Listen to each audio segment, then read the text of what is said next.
Oui, télévisés. Ce sont quand depuis 1983, sont quand les députés de la majorité ou de l'opposition interrogent les ministres. Alors c'est toujours le chahut, parfois c'est même de l'invective.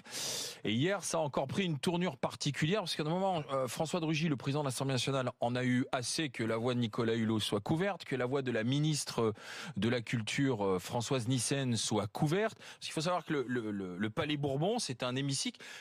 C'est vraiment petit, c'est assez bruyant et le ministre est vraiment face à 577 personnes face à lui. Et donc François de Rugy a essayé de ramener un peu de calme et il s'est fait reprendre d'ailleurs par Jean-Luc Mélenchon. On réécoute et pour ceux qui sont de 23, dans la chaîne 23, on regarde cette séquence.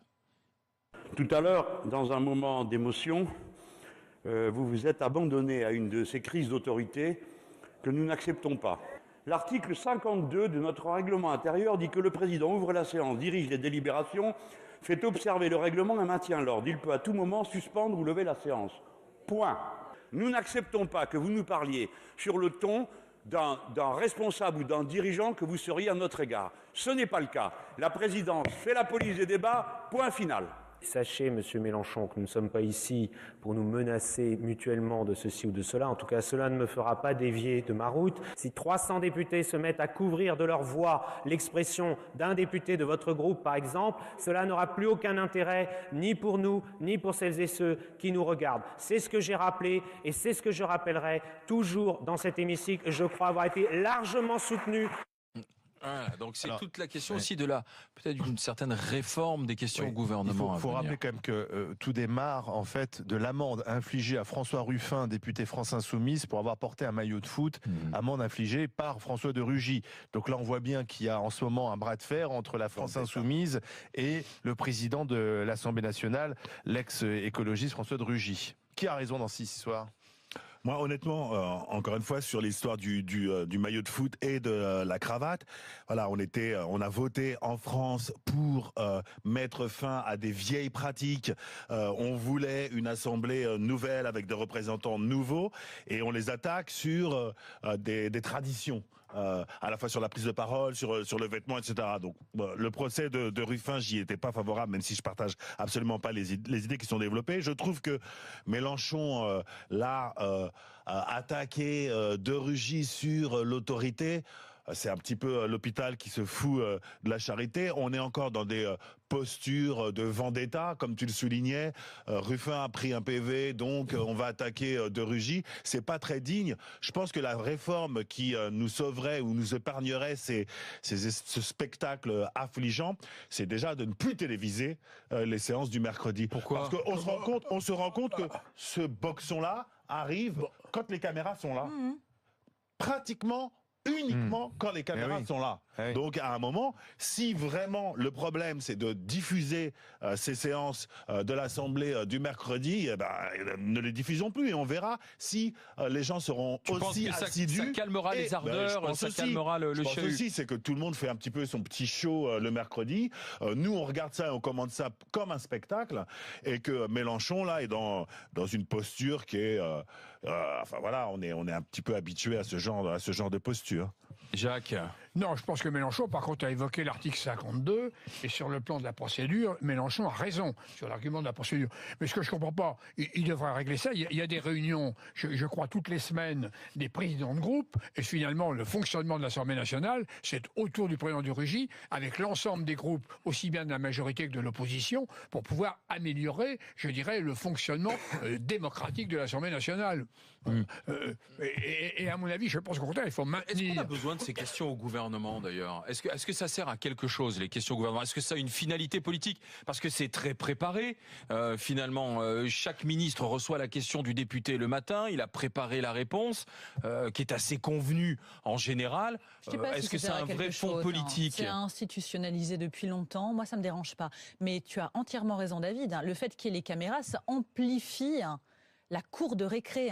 Écoutez, on parle du vivre ensemble. La majorité de ces personnes me font honte. Comment elles se conduisent ? On met des enfants devant la télé à ce moment-là, mais ils vont vous dire, mais attendez, qu'est-ce qu'ils racontent ? On n'entend rien, on ne comprend pas. c'est pas parce qu'on vocifère, c'est pas parce qu'on est hystérique qu'on a le dernier mot et qu'on a surtout la vérité vraie. C'est complètement faux. C'est un manque d'arguments, ce genre de choses. Et Mélenchon, en l'occurrence, avec toute sa bande, écoutez, ce sont des théâtreux.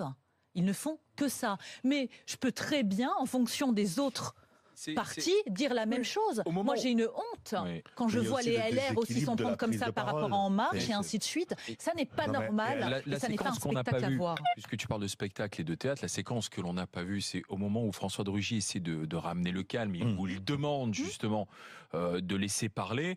Il dit sinon j'arrête les questions au gouvernement. Jean-Luc Mélenchon lui lance au président de l'Assemblée nationale, quatrième personnage de l'État, pour qui tu te prends? Pour qui tu te prends? Il le tutoie déjà. Oui, il le tutoie. C'est un manque de respect total. Non, on n'a pas tutoyé. Tu peux pas dire d'un côté, tu peux pas te référer d'un côté au texte en disant que l'article 5 dit que le président, et de l'autre côté, accepter qu'il soit tutoyé comme ça. On n'est pas la criée de Marseille, là. On peut pas. Ce sont des gens qui sont élus, qui représentent quelque chose sur le plan national. Je suis désolé de le dire, c'est complètement incompatible. Et c'est pas une raison. C'est très fort. S'ils se connaissent très bien, Jacques, s'ils se connaissent très bien, François de Rugy a toute légitimité à lui dire ce qu'il lui a dit sur le ton, sur ce ton-là. Et il a été très correct, il a été très posé, ils se connaissent tous. Tu le sais très bien, ils mangent tous ensemble, que ce soit la droite ou la gauche. On s'en fiche, il y a un maintien à avoir. Caroline, et ils n'ont pas cette posture, et moi ça me choque. J'en reviens au fait de respecter les institutions. Caroline a raison, ils sont plus que leur propre personne, ils sont des représentants du peuple. Et Mélenchon l'oublie un peu, il est plus que Mélenchon, il est un représentant du peuple. Là c'est le cours Florent, la France Insoumise. Enfin, c'est le cours Florent. C'est un jour, on arrive avec du pain de mie pour démontrer ce qu'on peut ne plus acheter avec 5 € de moins d'appel. L'autre jour, on arrive avec un maillot de foot trop grand, d'ailleurs, ça lui va pas. Et puis là, on a Jean-Luc Mélenchon qui nous fait un cinéma sur règlement. C'est le cours Florent. Mais sur les questions, moins bien joué qu'au cours Florent, je trouve. J'en évoquais, les questions, il faut les maintenir, mais par contre, il faudrait qu'elles soient spontanées. Je suis contre, en effet, qu'elles soient complètement préparées. Est-ce qu'il est déjà ressorti quelque chose, si tu veux, des questions au gouvernement, hormis des moments, hormis des coups de tension? Jacques, est-ce que ça a une finalité politique, ces questions au gouvernement? Parce que tout est préparé, parce que tout est formaté. Trop préparé. Voilà, ça devrait être spontané. Si c'était spontané, à mon avis, il en sortirait beaucoup plus quelque chose. Exactement, les ministres. C'est comme ça avec les médias. Pour voir si les ministres sont capables de répondre aux questions de manière spontanée. C'est même intéressant par rapport à leurs compétences et au fonctionnement de leur ministère. La finalité, c'est l'occupation de l'espace. Et là, pour le coup, on peut considérer que la France Insoumise est dans son rôle et qu'elle apparaît véritablement comme principale opposant. Oui, mais ça n'est pas le principal opposant. Regarde les séquences qu'on nous renvoie. Parce qu'ils sont très bruyants, on ne les c'est voit que. Et c'est vrai qu'il faut admettre qu'il y a un déséquilibre, mais qui est lié à l'exercice en lui-même. Il y a un déséquilibre dans les prises de parole et qu'on a le sentiment que la France Insoumise est toujours. Mais non, dans la vie, il faut gueuler en fait. Oui, mais tout à fait. Pour se faire entendre. Plus de bruit que tu es le premier opposant et que tu apparaissent comme premier opposant, Olivier. Ils apparaissent aux yeux de tous, de vous comme de nous, comme les premiers opposants à la République en marche. Dans un instant, restez avec les grandes gueules. On vous attend, tiens, chef d'entreprise, artisan, pour parler de notre vie quotidienne, parler de recrutement. Parce qu'on s'est rendu compte avec cette étude. Sachez une chose, vous qui suivez régulièrement les grandes gueules. Nous avons la semaine dernière décerné le prix de la grande gueule de l'année. Mais les GG ont aussi reçu un prix décerné par Pure Média, le site qui a fait voter, bien sûr, et les GG ont été élus émission de débat de l'année 2017. Ce sont ce trophée que tu as entre les mains. Alors pour ceux qui nous écoutent, un magnifique trophée. Et pour ceux qui nous regardent, tu peux l'enlever de sa boîte. La boîte. Il ressemble un peu au nôtre. On doit avoir au trophée des grandes gueules. Les grandes gueules élues meilleure émission de débat de l'année 2017 avec le site Pure Média qui dit: suite à votre victoire dans la catégorie émission de débat d'actualité de l'année lors de la première édition des Radionautes, voici votre trophée. Félicitations pour cette belle victoire au nom de toute la rédaction de Pure Média. Je vous souhaite de très belles fêtes de fin d'année. Ce qui fait plaisir, ce sont les internautes qui ont voté. Donc c'est le public qui a choisi, qui nous a choisi. Donc ça c'est bien, c'est le plus important. C'est la meilleure des récompenses. Jacques, non, c'est vrai que c'est important. Le public, ça change tout même. On sait qu'il ne peut pas y avoir de corporatisme. Là, c'est vraiment les gens qui estiment que c'est l'émission la plus libre. Ils aiment bien cette représentativité de la société civile, etc. Je trouve, non, c'est plutôt, on dit à quoi être fier. C'est une belle récompense. Comment on va faire pour se partager le trophée? Alors, un petit bout chacun? Non, Une une semaine sur chacun. l'autre. Voilà. Et c'est pas mal ça. Chaque Garde semaine, alternée. chaque C'est ça. semaine, du Garde trophée. alternée, un GG le C'est prend et l'enfant fait une de petite chacun. photo avec. Voilà, et c'est Caroline qui va commencer. Elle va mettre ça sur sa cheminée Voilà. pendant une semaine. Je n'en ai ensuite, pas. ensuite Merci David. de le proposer. Dans sa demeure. Dans sa demeure. Tu l'as pas Ensuite cheminée. David, Demeure boulonnaise. tu mets ça aussi. Tu fais un petit Voilà, numéro voilà, avec. Tout à fait, ouais, voilà. Jacques, tu mets ça. Catherine va Ah, trouver mais une place. Dans ton je mettrai jet ça en privé. évidence, vraiment, mais-